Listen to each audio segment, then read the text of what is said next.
Hi everybody, welcome back to my channel. My name is Jennifer. I call myself the Frosted Maple here on YouTube. This is just me vlogging about my life. And today I have a show and tell for you. Well, I'm going to start off with the tell and then I will do the show. So I got a call from a friend of mine saying, hey, do you want to come apple picking? And of course I'm like, yes, I want to come apple picking. So I meet her.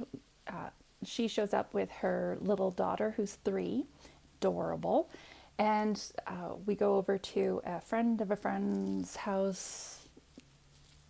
I'm not really too sure as to the connection, but either way, we have permission to be on the property. And there's a big, beautiful crabapple tree, and it is loaded with crabapples. So I have a bag. She has this big bowl to load up, and we get picking. Well, the first thing I do, right, I reach up, right, and grab a piece of the fruit, pull it off, and like 30 of them fall out of the tree. That's what I mean by this tree was just loaded. So the apples were dropping like crazy, and we were just picking them up, trying to grab them, trying to pick from the tree itself, as well as trying to catch the ones that were falling. Her daughter, who was with her, was only 3 years old, so she was adorable. She insisted on holding 2 or more crab apples. Sometimes it was 2 in each hand, and was just kind of hanging around, munching on the crab apples. And then she'd reach a point where she'd look at the crab apples and like, these are done. And then she'd get rid of them and then come to us and like, need more apples? So we would, of course, give her more crab apples. And at one point, because there were so many crab apples, we came up with this idea of, okay, tell you what, you stand underneath this big branch that's loaded with crab apples and hold out your big bowl, and I'll give the branch a shake and see if we can catch any, right? So in our mind, this is going to work. It's going to be perfect. Okay.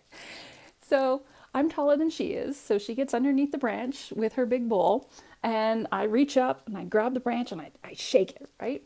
Well, there must have been 40, 50 apples that just came raining down.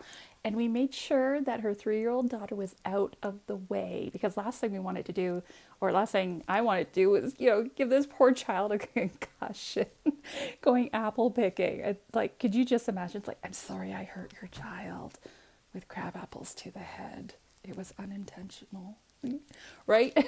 So we made sure she was out of the way. I shook this branch, like 50 of them fell out, and she's, going underneath trying to collect them all as they're falling. And at the end of it, I turned to her and I asked, one, is she all right? Because they were hitting her on the head and everything. She's like, yeah, I'm okay. And then I asked, did you even catch any? And she looks at her bowl. She's like, yeah, I think I got 2. So it was just one of these things where there were so many apples. They were so ripe. They were literally just falling from the tree. What we should have done was brought a tarp or an old bed sheet or an old blanket, laid that underneath the tree, shook the crap out of the tree, and we would have had a ton of apples. Either way, nobody got hurt too badly. I got, knocked on the head a few times by apples myself, and the 3-year-old was fine. There were no apple to head injuries that occurred with her. At the end of it, we both walked away with a heap amount of crab apples. So I took mine home.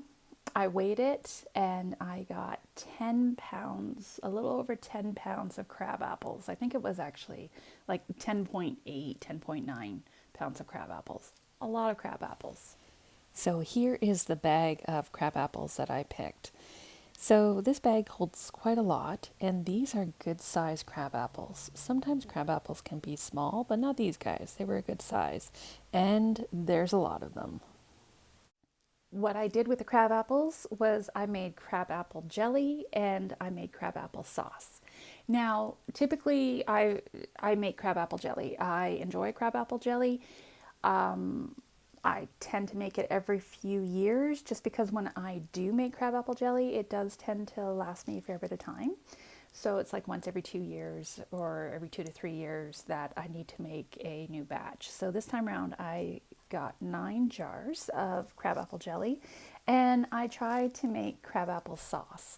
Now, mine turned out a little watery. I put in a little too much water, and as you know, when you're cooking a fruit or whatnot, it's kind of hard to remove liquid after you've added the liquid.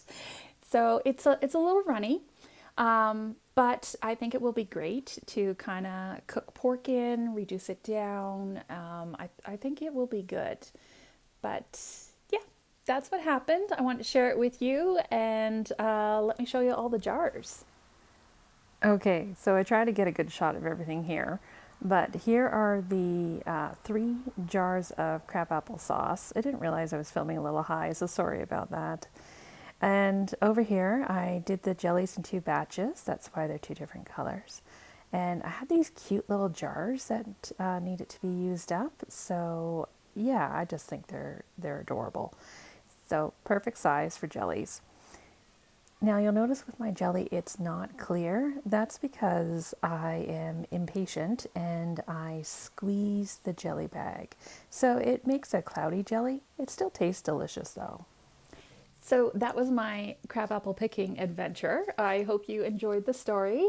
And that is it for me. I am still harvesting out of my garden like crazy. This week I have been just canning my butt off. So I will show that to you next week because it's a lot. I have not done it. I'm freezing, I'm blanching, I'm pickling. It's a lot going on. So I just wanted to take a few minutes, share this little story with you of my apple picking adventure.